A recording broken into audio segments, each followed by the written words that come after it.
Hello and welcome to another edition of Schedule Rundown by the Get Real Football Experts. I'm Dave Kress, and today I'll be going over the Jaguars schedule for 2013. Jags had the second overall pick last year, and they drafted Luke Joeckel, the left tackle. So coming into this year, Blaine Gabbert was just named starter. I believe it was like an hour or two ago from when I'm recording this on August 21st. August 20th, and so that's interesting enough. It's going to be a tough year for the Jags, in my opinion. I don't think they're gonna go too far. I'm not a big Jaguars fan, and I just don't like their team very much. But we will see how it turns out through the schedule. Last year we did, both of us, me and Louie, on every video. And I had the Jaguars going 2-14, and I got so much crap. Everyone was saying they're going to go 7-9. Turned out going 2-14, so let's see what they do this year. So week 1, against the Chiefs, this one, going to be a good week 1, but I think it's going to be a win here to the Chiefs. I like the Chiefs this year. I could see them maybe even making a playoff appearance. And so I don't think the Jags are going to do much in that one. So 0-1 for the Jaguars. Week 2 at Oakland. I think this is going to be the first one of the year. I don't like the Raiders. Their defense really needs work before they can do anything. And McFadden's a good running back, but he can't stay on the field. I don't really like their quarterback's situation. Matt Flynn maybe can do something, but we really haven't seen him yet. So until he's proven and see more from the Raiders, I'll give the win to the Jags. So 1-1, week 3 at Seattle. I think this is obviously a loss again in Seattle, the toughest stadium to play in probably in the all of the NFL. And now with such a great team, even without Percy Harvin, they still have Russell Wilson, who's great. Marshawn Lynch, one of the best runners in the league, and the best defense, maybe. In my opinion, second best. So that'll drop the Jags to 1-2 after the first 3 weeks. Week 4, home against the Colts. I think there's going to be another loss. The Colts have a great team. They really bounced back from having the first overall pick.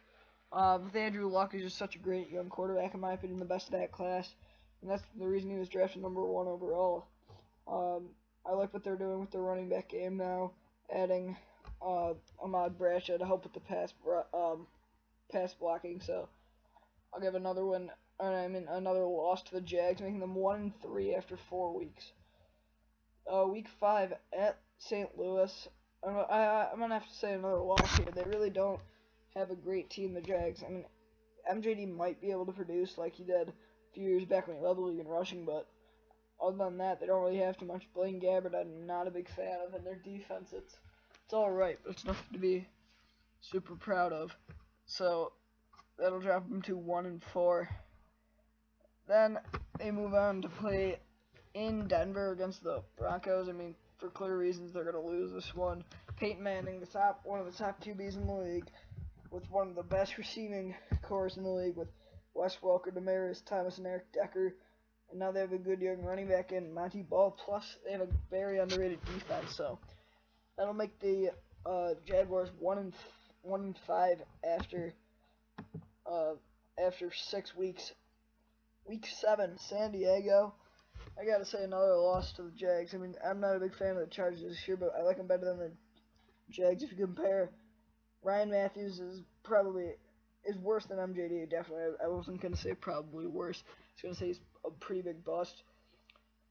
But Phillip Rivers is a better QB than Blaine Gabbert, and they have better defense, which Chargers do.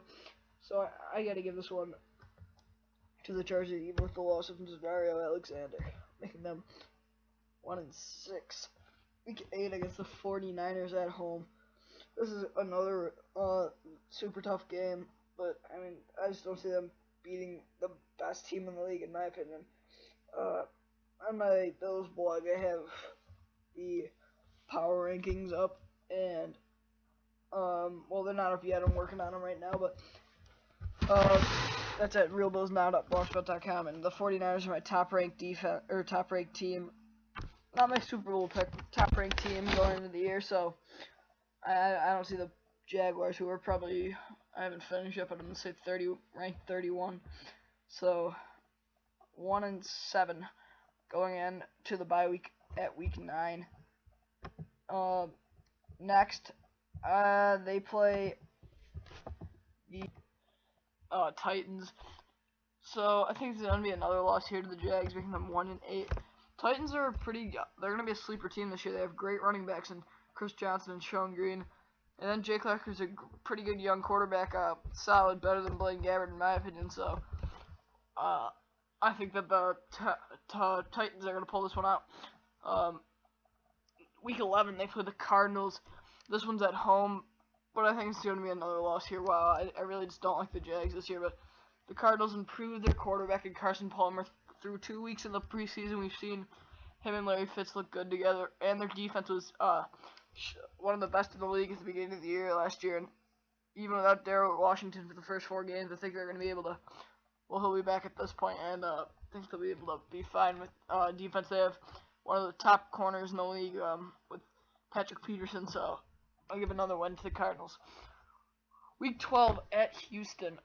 I mean, I know the Jags did beat Houston last year once, but in my opinion, they're going to win the Super Bowl. They're my Super Bowl pick this year, and I don't think they're going to stop them here. The Jags, they have Arian Foster, or not the Jags, the Texans have Arian Foster, one of the best running backs in the league, probably like top 3 now. And they have a solid QB in Matt Schaub and good receivers with DeAndre Hopkins, now the rookie, and of course Andre Johnson. Their defense is good now, is still good with J.J. Watt, the best defensive end, maybe even the best defensive player in the league. So, I mean, I don't see the Jags beating them here. Next, at week 13, we'll be at Cleveland, and I know it's pretty surprising, but I think it's going to be another win here for the Jaguars, making them 2-10 after 13 weeks. So, I mean, after 13 weeks, that's perfect. That makes sense. So, I mean, I don't like the Browns here. They look good through preseason so far, but I think this could be an upset pick here. The Browns actually will have a solid season, but they're not going to go far at all. Maybe another 6-10 year at the most. So I can see the Jags pulling this one out. They do have pretty good receivers, and Justin Blackmon, who after 4 games will be back after serving that suspension, and Cecil Shorts, who proved himself last year. So that'll be that win, making them 2-10. Week 14 against Houston, again, second time playing each other in 3 weeks. This one's on Thursday Night Football on NFL Network. And I don't think the Jags are going to be able to do this here for all the reasons I just said. Their defense is good now. They got Brian Cushing back, who had a season-ending injury last year. Don't know exact week, but sometime through the season. And they have an underrated corner, Jonathan Joseph. So I could see the Texans easily putting this one away. So that'll make them 2-11. Moving on to Week 15 to play my team, the Buffalo Bills. I don't think the Jags will be able to beat the Bills. This one's at home in Jacksonville. So sorry, but I don't see the Bills losing this game. It looks like right now Kevin Cobb's going to start because Manuel's hurt, but if Manuel can even get through this year to play, even though it looks like Cobb's going to be the Week 1 starter, either or, we still have C.J. Spiller, one of the top running backs in the league, backed up by Fred Jackson, and the young receiving corps, other than Stevie, who's been a 1,000-yard year the past 3 seasons. Now we have some young guys with Marquise Goodwin and Robert Woods, not to mention our pretty good defense for the Bills. So I could give this one to the Bills, making them 2-12. Then moving on to Week 16 with 2 games left against Tennessee. I'm going to say pull an upset win here over the Titans. Like I did say I like the Titans this year. The receivers are pretty good. Kendall Wright, I don't know how serious his injury was, so I don't want to say anything about him, but I know he's carted off the field in his last preseason game. But Kenny Britt, who's just got to get back on track, could be pretty helpful to the Titans this year. But the Jags, I think, can pull out this win, making them 3-12 after 16 weeks. And then week 17, their last game of the year against the Colts, I'm going to say another loss, making them final 3-13 for the Jaguars. No playoffs for them. Maybe the first overall pick, or maybe the second again. Who knows? So if you're a Jags fan, you probably don't like my predictions, but I mean, you could comment or anything. But I think they're pretty fair predictions. I don't think the Jags are going to do anything this year, and this proves it.